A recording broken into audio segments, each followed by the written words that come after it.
Inshuti bene data turabasuhuje mu izina rya Kristo Yesu. Amahoro y'Imana abe muri mwe, Uwiteka bishimire, Uwiteka banezeze, abanyarwanda, abanyarwandakazi. Abadukurikira kuri channel muyoboro unyuzwaho ijambo ry'Imana, kubaho Uwiteka ni Ubwenge TV, Imana ibaho umugisha.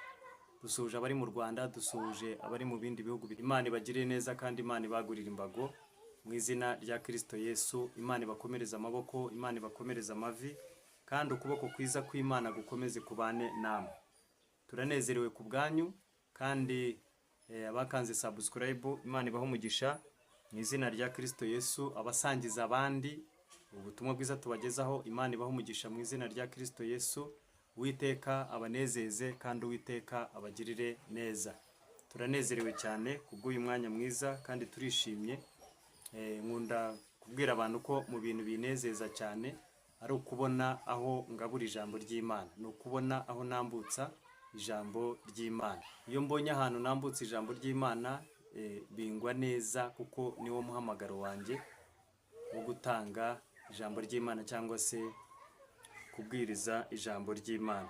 Imana rero ishimwe ko yatanze umuyoboro, yatanze aho tunyuriza tunyuze ubutumwa bwiza, kandi nigeze kubwira abantu ko hano ntabwo dushingiye ku idini, ntabwo iyi channel cyangwa se uyu muyoboro wa kubaho Uwiteka ni Ubwenge TV ushingiye ku idini.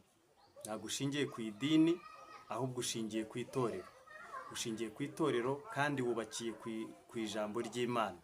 Ijambo ry'Imana abajya badukurikira dusanga hariya mu gitabo cya Yobu cyangwa se muri Yobu mu gice cya 28 umurongo wa 28 havuga ngo, maze ibwira umuntu iti dore kubaho Uwiteka ni bwenge kandi kuva mu byaha niko kujijuka. Iyi channel niho yubakiye, kubaho Uwiteka ni bwenge, kuva mu byaha niko kujijuka. Ikiganiro natangije cyambere cyari cy'iminota mikeya, nakoresha iminota 6 n'amasegonda makeya, cyari gifite intego cyangwa se cyari gifite ijambo dusanga muri Yesaya mu gice cya 55 umurongo wa 6 n'uwa 7. Havuga ngo, nimushaka Uwiteka bigishoboka ko abonwa, nimumwambaza akiri bugufi, umunyabyaha areka ingeso ze, ukiranirwa areka ibyo yibwira, agarukira Uwiteka nawe aramugirira ibambe, agarukira Uwiteka kuko azamubabarira rwose pe. Iryo niryo jambo nigishije. Hanyuma intego y'iyi YouTube channel yacu cyangwa se uyu murongo unyuzwaho ijambo ry'Imana ni ukugarurira abantu kuri Kristo Yesu, ni ukubwira abantu bakihana ibyaha. Bamaze kwihana ibyaha, hanyuma bagategekwa kwera imbuto zikwiriye abihannye, bakera imbuto. Imbuto ni imirimo, imbuto ni imirimo, ariko imirimo itaranaza.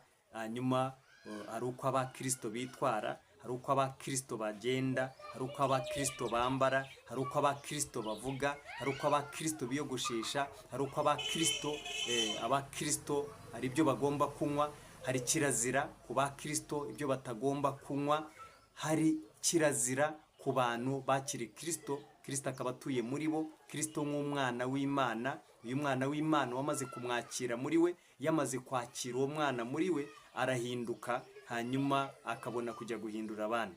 Uko twabonye ko Yohana mu rwandiko rwa mbere ibice 5 umurongo wa 12 aravuga ngo ufite uwo mwana ni ufite ubugingo, naho udafite uwo mwana w'Imana nta bugingo afite. Kuba ufite uwo mwana w'Imana rero nirwo rufunguzo ruguhuza n'Imana, nirwo rufunguzo rutuma ukiranuka, nirwo rufunguzo rugushoboza kunesha, kuko uba ufite uwo mwana w'Imana. Hanyuma hari za kirazira. Niyo mpamvu iyi YouTube channel rero itubakiye cyangwa se idashingiye ku dini iryo ari ryo ryose keretse itorero rya Kristo Yesu. Bivuze ngo aya madini cyangwa se amatorero, ibyo twita amatorero, abakora nk'ibyo Kristo ashaka.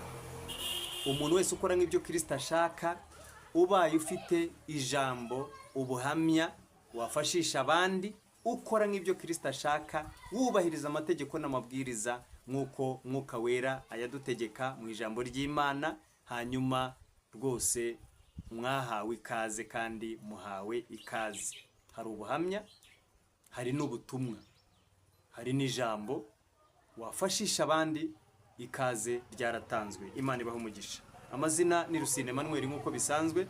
Ndashima Imana rero ko Imana inyongeye umunsi mwiza wo kugira ngo tubane mu mwanya w'ijambo ry'Imana. Data wa twese mwiza, ndagushimiye, waraturinze, wabanye natwe kugeza none, uracyari kumwe natwe. Uhimbazwe rero ko uri kumwe natwe kandi ukomeje gukora imirimo muri twe ndetse no ku bandi. Izina ryawe rihabwa icyubahiro.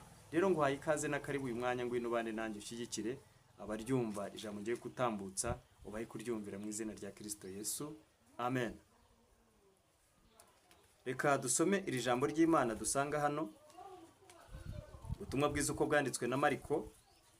Tugiye gusoma mu gice cya 4 umurongo wa 4 n'uwa 9 n'uwa 11, yewe turaza gutaruka dusome n'uwa 13 n'uwa 14. Hanyuma Imana ifashe kugira ngo tuganire kuri iri jambo ryayo uyu mwanya Imana imaye. 4:4 haravuze ngo, akibiba zimwe zigwa mu nzira, inyoni ziraza zirazitoragura. Umurongo wa 9 arababwira ati, ufite amatwi yumva niyumve. Umurongo wa 11 arabasubiza ati, mwebweho mwahawe kumenya ubwiru bw'ubwami bw'Imana, ariko abo hanze byose babibwirirwa mu migani. 13 na 14 arababaza ati, mbese ko mutazi iby'uwo mugani, indi migani yose muzayimenya mute? Umubibyi nubiba ijambo ry'Imana, amen. Imana itugire neza kandi Imana yacu iturengere. Hanyuma mwene data, tugiye kuganira ku ijambo ry'Imana rifite intego ivuze ngo, nta rufunguzo nta kwinjira. Nta rufunguzo nta kwinjira. Nta rufunguzo nta kwinjira. Bivuze ngo uzahezwa hanze. Niba nta rufunguzo uzahezwa hanze. Hano nicaye murabona ko ndi ku muryango. Ndi ku muryango w'inzu. Aha nicaye ubu ni ku muryango w'inzu. Bivuze ngo nafite urufunguzo ngo mfungure iyi nzu ninjiremo, nahezwa hanze. Nshatse kumena urugi byaba ikibazo, n'abaturanyi bahurura bumva ndimo guhondagura, baza kureba niba atari umujura uje kwiba. Kandi Yesu yaravuze ngo abamubanjirije bose bari abajura n'abanyazi, nyamara inama ntizabumvise, kuko inama ntabwo ziza amajwi y'abandi. Hanyuma rero umuntu udaca mu irembo agaca ahandi, akurira ahandi akagwa mu rugo, uwo ni umujura. Umujura nta rufunguzo agira, kandi ntabwo yaca ku marembo, kuko aciye ku marembo bamufata. Mujura, gisambo. Uzabona nk'ahantu bataha ubukwe, hari igihe ureba umuntu ukabona abo bashyize ku marembo bashinzwe iyo gahunda, bashinzwe kwicaza abantu cyangwa se kureba ikibazo cy'abajyare ngo bagikemure. Hakaza umuntu waraye mu ishyamba cyangwa se waraye mu mikoki, mu miringoti, ari igisambo kirara muri rigori. Iyo aje mu bandi bantu batashye ubukwe, iyo bamurebye bakareba imyambarire, bakareba kuntu asa, umusatsi wamwereyeho, bakareba kuntu ameze, nigeze akaraba, bamwibazaho, batangira kugira ngo afite ubumuga bwo mu mutwe. Hanyuma niyo aje akinjira, bakamureka bakamworohera akinjira, bamuhozaho ijisho, baramucunga bakareba batari ko se ubundi uyu muntu bite. Hanyuma iyo hagize imyitwarire runaka igaragaraho gatoya yuko atakora ibigendanye n'umuhango uraho, baramusohora. Ariko hari ubukwe atakwinjiramo kuko basaba invitation, ubutumire. Ntibakwemerere kwinjira bitewe n'uko usa, ntibakwemerere kwinjira bitewe n'uko ugaragara imyambarire yawe. Iyo usomye ijambo ry'Imana mu butumwa bwiza uko bwanditswe na Matayo ibice 22, usangamo ubukwe bw'umwana w'umwami, umugani w'ubukwe bw'umwana w'umwami. Yesu yabaciriye umugani, ababwira ko yigeze gutuma abantu be, arabatuma ngo bagende babwire abantu baze mu bukwe, mu birori, kuko bamaze kubaga, ubukwe bwiteguye, igisigaye nukuza bakicara mu bukwe, bakarya bakanywa bakaryoherwa. Ariko abantu ntibemeye. Aho ngaho amakuru sinshatse gutinda muri ayo, ariko icyo nshatse niki, abo bose bamaze kwanga kuza, ngo yarababwiye ngo nimugende mujye mu mayira, mu nzira, abantu bose mubona mubabwire baze bataha ubukwe. Baragenda ngo bateranya abantu bose babonye, babazana mu nzu icyurizwamo ubukwe. Bahabagejeje rero ngo umusangwa cyangwa se nyir'umwana warongoye ngo aza kwinjira kureba abasangwa cyangwa se kureba abantu batumiwe bari muri bya birori, ngo arebe hanyuma afate ijambo avuge, ababwire gahunda uko zimeze, ndetse anabashimira n'uwo muhango we bitabiriye w'umwana we. Yinjiye ngo yasanzemo umuntu rero ariko utambaye umwambaro w'ubukwe, udasa n'abandi. Abandi bambaye umwambaro w'ubukwe ariko wowe nta mwambaro w'ubukwe yari yambaye. Ngo arangije amugeraho, ntiyavuze ijambo mbere, ntiyabwiye abo ngabo icyo yabatumiriye, ntiyababwiye gahunda igendanye na gahunda iriho imisango n'iki ngo itangizwe, ahubwo yihutiye kujya kubaza uwo nguwo. Mwaramubaza ati mbese mugenzi wanjye waturutse he? Kuki winjiye ahangaha utambaye umwambaro w'ubukwe? Aho cyari kibaye ikibazo rero. Mu bigaragara ni bya bindi bya wa wundi winjiye ariko yinjira mu buryo butari bwo, atiteguye. Waturutse he? Waje uteye uturuka he? Undi ngarahora araceceka rwose. Waturutse kuki utambaye umwambaro w'ubukwe? Nta kindi yari busubize kuko biragaragara ko nawe afite. Abwira baraho ngo ni mubohe amaboko, mumubohe amaboko n'amaguru, mumujugunye hanze, niho bazarira bagahekenyera amenyo, kuko abahamagawe ari benshi ariko abatowe bakaba bake. Hahamagawe benshi ariko abatoranijwe ni bake. Hahamagawe benshi, habwiwe benshi ariko abumviye ni bake kugira ngo bitabire ubutumire, bumvire ijwi ry'ubahamagara. Yarabahamagaye baramuninira. Hanyuma yabahamagaye kubaha iki? Yabahamagaye kubahereza urufunguzo, kandi uyu muntu wamaze guhabwa urufunguzo rumwinjiza aho ahabwa umwambaro wera, umwambaro w'ubukwe. Urufunguzo nguru. Uru rufunguzo iyo wahamagawe uraruhabwa, ukinjira mu cyumba. Muri icyo cyumba ukambariramo imyambaro yo kujya gukora umurimo wambaye, imyambaro uzajya kwitaba wambaye, imyambaro, imirimo y'abera. Kuki winjiye aha nta mwambaro w'ubukwe wambaye? Kuki winjiye aha udakijijwe? Kuki winjiye aha nta gakiza wambaye? Mwambare ingofero nk'agakiza, mwambare gukiranuka nk'icyuma gikingira igituza,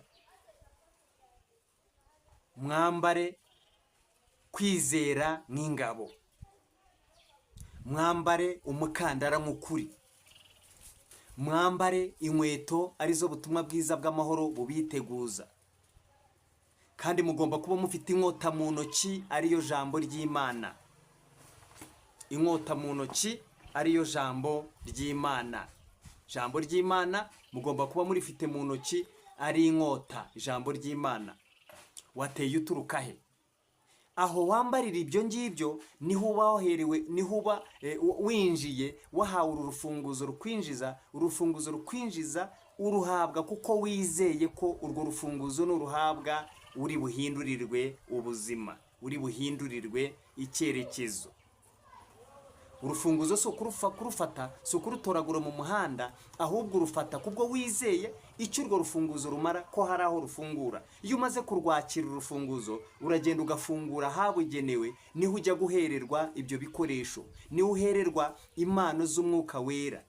Impano z'umwuka wera noneho zikaguhesha izo mpano nazo. Umaze kuzihererwa hariya urahererwa y'umwuka wera mu gakiza. Hanyuma muri icyo cyumba cy'agakiza wamaze kwinjiramo, numara guhererwamo umwuka wera, hanyuma umwuka wera wambikwe za ntwaro. Izi ntwaro no kugira ngo zizarinde urufunguzo, kuko uru rufunguzo iyo rutaye ushobora gusigarana impano ariko zitagira intwaro. Urufunguzo iyo rutakaje utakaza intwaro ugasigarana impano. Iyo umaze guhabwa urufunguzo wambikwa wa mwambaro wera. Uyu mwambaro wera urawambikwa. Uyu mwambaro mwumvise ibyo byose buri kintu uko kimeze, ndetse kugeza no ku mutima ariho ubika uru rufunguzo. Uru rufunguzo rugufungurira irembo rijya mu ijuru.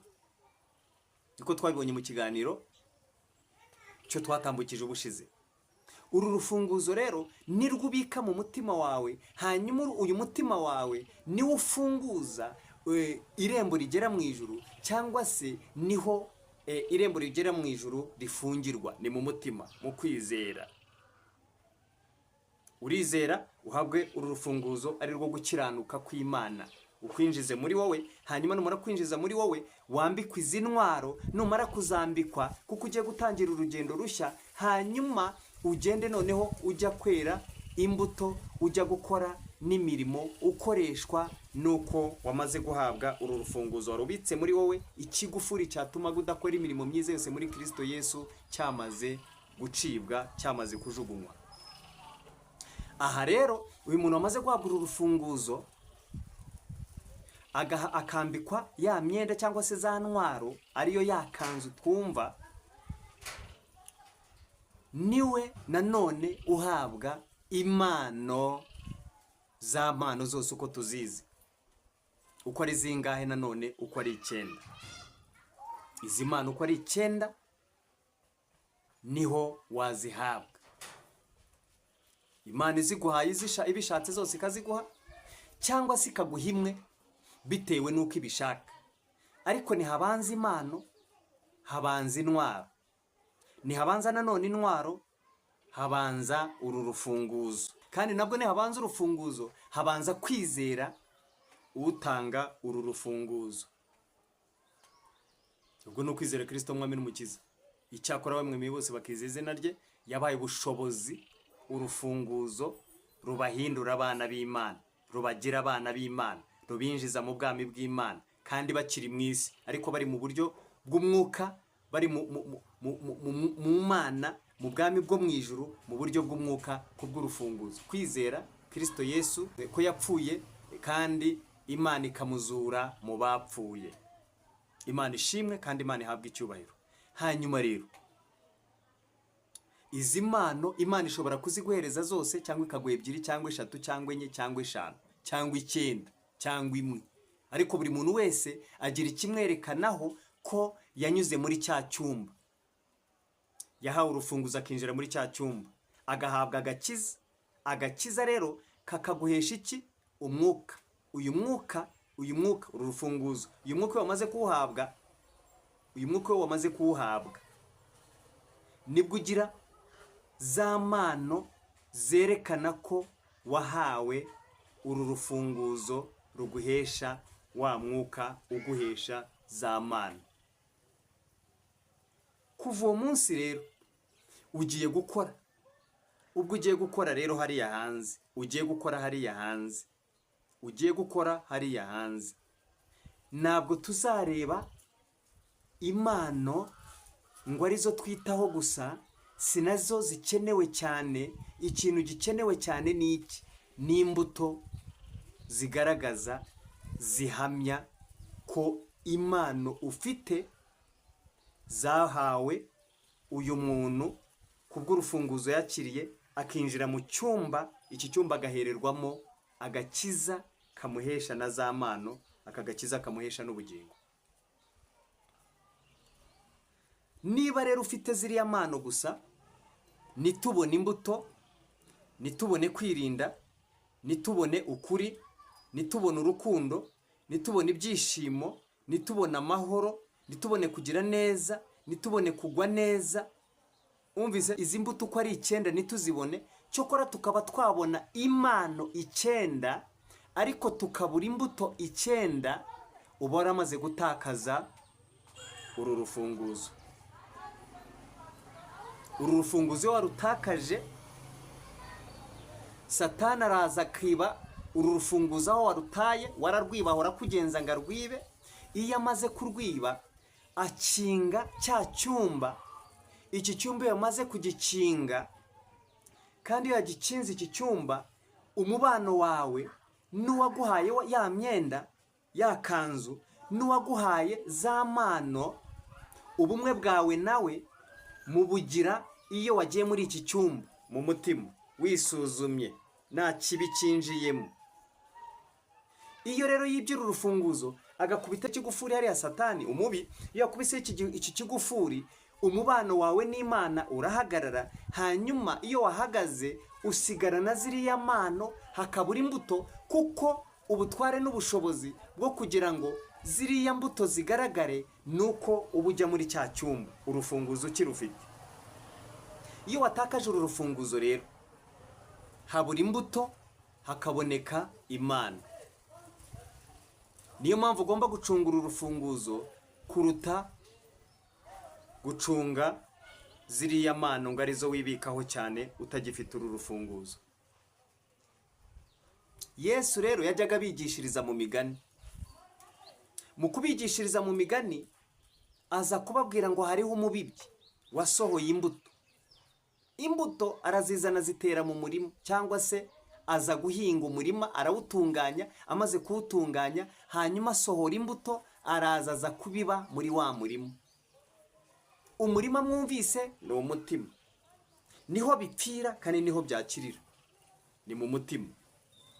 Bipfira mu mutima. Kugambana, gusambana, kwiba, kuroga, kwangana, bya bindi byose gutongana ishyari bitunganirizwa mu mutima. Byamara gutunganirizwa mu mutima, hanyuma ubwonko bugapanga uburyo bugiye gusohoka. Arabwenge, niba ari ukuzajya gusambana n'umugore w'ibunaka, ugapanga arabwenge uko uzajya kumusambanya, ugatangira guca amayeri. Uko uzanywa inzoga ukabipanga uburyo uzajya uzishyira muri envelope, hanyuma ukazizana uyinywera muri envelope bakagira ngo ni kaji ariko harimo icyuma. Byapangiye mu mitima, ubwonko buguhereza tekinike neza uko ugiye kubisohoza. Uko uzagusha uriya musore w'ahandi, uko uzajya mu rusengero ujijisha ariko ushaka kuzagushayo nuza, bipangirwa hano. Uko uzamuroga umujijishije ukamwoshyushya ukazamwegereza mugasangira, yasohoka agacyo ugasiga kuri ya fanta cyangwa kuri bya byo kurya, burya bipangirwa hehe? Mu mutima. Niho bipfira, ni naho bikirira. Uyu murima mwumvise ni umutima. Ijambo, iyi mbuto mwumvise ni ijambo ry'Imana. Umubibyi ni Kristo Yesu. Imana idufashe kandi Imana itugire neza. Ngo asohoye kubiba rero, ngo zimwe zaguye hehe? Zaguye mu nzira, inyoni ziraza zirazitoragura. Uyu muntu rero abibye izo mbuto, we yarabibaga umurima kandi yawutunganije, ibintu byose yabitunganije, azi ko umuntu yabwirijwe, azi ko umuntu yagomba kwakira Kristo mwami n'umukiza, yakuyemo icyaha cyose n'ikimutandukanya n'Imana cyose. Kumba afite utundi tuntu. Izindi nazo ziragenda ngo zigwa hehe? Zigwa ku kara. Ziguye ku kara, hasi hatari ubutaka burebure, zabuze aho zishorera, izuba rivuye ziruma ku kara. Arongera abiba izindi, azibibye nazo ziragenda, ubwo urumva ni mu murima. Ariko uko abiba, amisha atya abiba, ujya ngo nakuno biba amasaka, uko arimo kubiba gutya, zimwe zikagwa ha. Niyo mpamvu tugomba kunyanyagiza ijambo ry'Imana, tugomba kuvuga ijambo ry'Imana hose, mu biterane, mu masoko, mu mayira, mu macuri, hose, mu bakomeye, hose no mu mabiro. Icyo Imana ishaka nuko tubiba ijambo ry'Imana, uko bazaryakira ntago ari ibyacu, uko bazarifata ibyo si ibyacu. Icyo tureba nuko tubiba ijambo ry'Imana. Abibye izindi ngo ziragenda zo zigwa mu mahwa. Amahwa ngo araruka, araziniga, nazo zirarangira. Abibye izindi zo ziragenda ngo zigwa mu butaka bwiza. Ziguye mu butaka bwiza, ngo izo zo ziragenda zirakura, zirera, zimwe zera 30, izindi 60, izindi 100. Amaze kubabwira atyo, bari abantu benshi bateraniye aho ari mu kibaya cy'inyanja, hanyuma ngo yikira no mu bwato, abibabwira ari mu bwato. Amaze kubibabwira rero, arangije aravuga ngo ufite amatwi yumva niyumve. Mu byashiro Yohana niho Yesu yakundaga kuvuga, koreye muri Yohana avuga ngo ufite ugutwi niyumve ibiri umwuka abwira amatorero. Ariko barababwiye ngo ufite amatwi yumva niyumve. Ngo amaze kugenda atandukanye nabo, hanyuma abigishwa be n'abandi bari kumwe baricarana, hanyuma bamubaza biherereye ngo mbese ibyo bintu wigishije iby'uwo mugani bisobanura iki? Arababwira ngo mwebwe mwagize amahirwe yo kumenya ubwiru bw'ubwami bw'Imana, ariko abandi bo siko babihawe n'abari abo hanze, siko babihawe. Huye ahubwo bahawe kugira ngo bajye bumva niba bimenye, cyangwa se babirebe niba bisobanukirwe, kugira ngo bataza ngo bihane ibyaha bakizwe. Ariko mwebwe mufite amahirwe. Bati none dusobanure iby'uwo mugani. Aho rero niho yababwiye amagambo akomeye. Hano izi zaguye mu nzira, inyoni zikazitoragura, ngo ni umuntu wumva ijambo ry'Imana anezerewe. Anezerewe. Ariko ako kanya kimara kuva ngo aho ngaho agiye, akibagirwa rya jambo, ntakora ibya rya jambo, ijambo ry'Imana akarisiga aho ngaho agisohoka mu rusengero. Afashirirwa mu rusengero, afashirizwa mu cyumba, afashirizwa mu materaniye, yo ndafashirwa, yo. Ariko akimara kuva ngo aho ngaho, abisiga aho ngaho, abisigaho. Dayimoni satani iraza igahita ifata rya jambo ikarimwiba cyicaye ku niba atarahaguruka ngo agende. Izo ni izaguye mu nzira. Izaguye ku kara ni umuntu wumva ijambo ry'Imana nirishora imizi muri we, iryo jambo ry'Imana rikabura aho rishorera imizi kuko ubutaka ari bugufi, izuba ryaza. Bivuze ngo Yesu yasobanuye ko ari uwumva ijambo ry'Imana agakomera umwanya muto, haza ibintu byitwa ibigeragezo, haza ibintu byitwa ibigeragezo, hanyuma bigahita bimugamburuza.